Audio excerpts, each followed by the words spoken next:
Country music is the new Bud Light. Singer Jason Aldean was the latest victim of the liberal mob. Bud Light. Target. Country music. Conservatives have complained corporate America is out of touch with its core audience. Now, Nashville is just as bad as Hollywood or Wall Street. And the leftist legacy media is there to make sure conservative voices are silenced. Singer Jason Aldean was the latest victim of the liberal mob. He released his new music video, Try That in a Small Town, and the press had a big city meltdown. Aldean's newest hit tells of how someone might sucker punch somebody on a sidewalk, carjack an old lady at a red light, cuss out a cop, spit in his face, and stomp on the flag and light it up.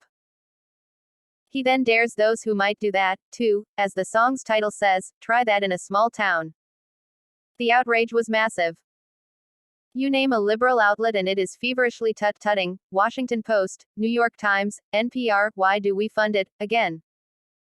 Rolling Stone and, of course, The View. How dare he criticize violence or warn those who do it that it might not go well for them in the heartland. The reaction depicted the song as controversial, shameful, very divisive, deplorable, and sums up the delusions of the right wing. Heck, the deplorable comment came from View co-host Joy Behar, not even Hillary Clinton. Rolling Stone quoted University of Oklahoma Dr. Carlos K. Hill ridiculously claiming, it's the narrative of Make America Great Again, of white nationalism. Does that mean only white people live in small towns and dislike crime? Huh. NPR argued, Aldean ups the vigilante ante by bridging the second chorus with a reference to gun rights. I'd note that the Constitution agrees with Aldean about gun rights, but we know the NPR crowd hates the Constitution even more than country music.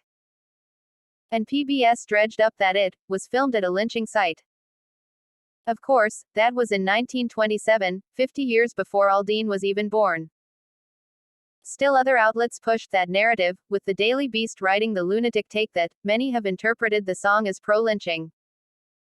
CMT, allegedly country music television, even blacklisted the video off of its network. This is the same CMT that featured Kelsea Ballerini performing during the CMT Music Awards in April surrounded by RuPaul's Drag Race alumni. NBC News said Aldean faces backlash for the song. And several other news organizations chose that word. Of course, he does, just not from actual country music fans. Instead, they pushed the song to no. 1 on the country charts. It wasn't even Aldean's first country controversy. He lost his PR firm last year after his wife made comments against genital mutilation of children. She shared a video with the caption, I'd really like to thank my parents for not changing my gender when I went through my tomboy phase. I love this girly life. That was deemed transphobic. What's amazing is the left is never satisfied with country music, even when it embraces black performers. Washington Post race-baiting writer Emily Yar complained recently because another country singer, Luke Combs, covered the Tracy Chapman folk song, Fast Car, and drove it to top the country charts.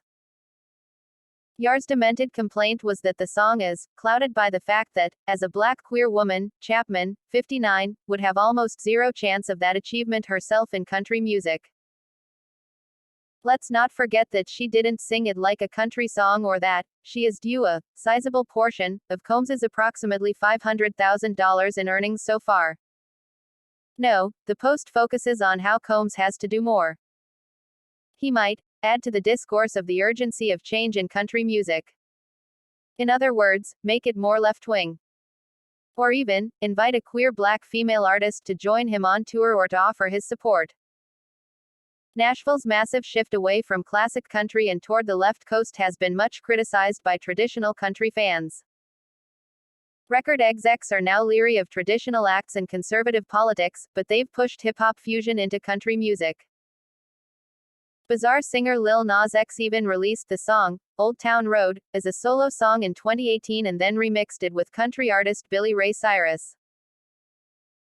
Lil Nas X made his mark with satanic videos and sexual themes, even marketing his Satan shoes, which CNN described as featuring a bronze pentagram, an inverted cross and a drop of real human blood. I can just imagine a Johnny Cash Lil Nas X duet singing, "He turned the water into wine." The war for the soul of country music has been going on for years. It escalated in 2003 when the Dixie Chicks came out against the invasion of Iraq and bashed then-President George W. Bush. The incident cost them tons of sales and lots of airplay. They finally said goodbye to Dixie and changed their name to the Chicks. Dixie is verboten in liberal circles. The ongoing country conflict has put Nashville at odds with its core fanbase. Outlaw country singer Creed Fisher summed up that sentiment in his song, "It Damn Sure Ain't Merle," referring to country great Merle Haggard. "Them record execs, they done lost their damn mind, they think we're all too old, deaf, dumb and blind." The latest incidents are a loud reminder that the left is trying to do to country music what it's done to every other sector of American society, turn it into a weapon against what this nation has long stood for. To paraphrase Hank Williams Jr., country music can survive, even if it does it without CMT and the rest of the legacy media elite.